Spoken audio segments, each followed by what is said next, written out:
a lot of the anxiety in the world and a lot of the unfulfillment is because so many of us are trying to do just that, like be all the things all the time to all the people. And then at the end of the day, we just end up empty. It's like soul crushing. It's like such a disservice to what we're supposed to be doing, which is accepting and loving ourselves exactly as we are. Oh my goodness. Yeah, that's something I think about a lot. And I am very passionate about because, yeah, like you said, I mean, I have lived many years wearing a mask, just trying to perform, just to be able to Yeah.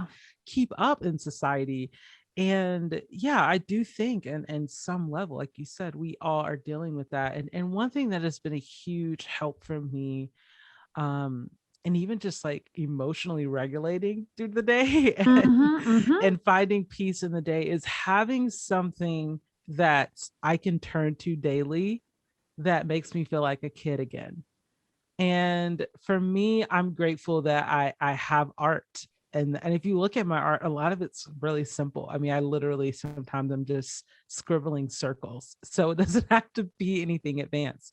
But there's something about doing an activity where nobody's watching you, nobody is standing over your shoulder, that you can just kind of lose yourself in. And I've talked to this with many people, and some say, oh, for me that's dancing, like it's when I'm the only person in the house just turning music on. And I think that even if you're not consciously in the moment thinking like, here I am dancing, I feel so free, like you don't have to think about it consciously, but I think that when you repeat that for so many days, like Mm-hmm. it does start to affect you. You start to look forward to it. You start to look forward to that space, that time of the day where you truly are letting your hair down and you truly are not worried about what other people think. So, Yeah.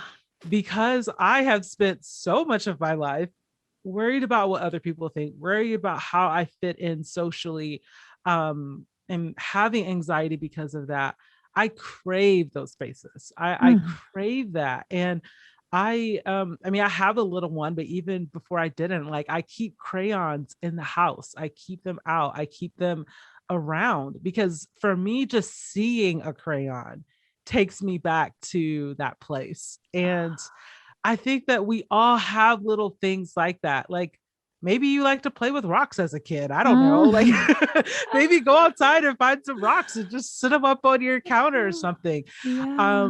That can just help bring you back to that space of like, yeah, when I was really into rocks, I did not care what other people thought. Like I didn't care Yeah. if it made me look weird. I was just into it. So I want everybody to have something like that in their life. Mhm.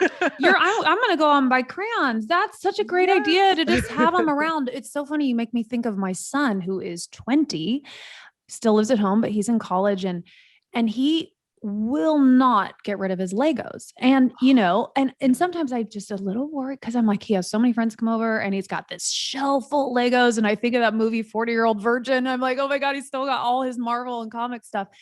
But it brings him so much joy. I will never say, get rid of this. When can we I throw this love out? that. I just will never ever do that because I hope he does have those when he's 40 and not apologize for it, if that's what he wants, if that's what brings him That joy. yeah, that is so funny that you say that because literally for Christmas, my husband was like obsessed with Mandalorian. Like every other Oh, conversation was about Mandalorian. I still haven't uh-huh. seen it, but he was just so into it. And I'm like, oh my gosh, okay, clearly whatever I get for him for Christmas is something Mandalorian. So I bought him like Mandalorian figurines, and I was like, I don't know if this is weird. Like he doesn't have like action figures.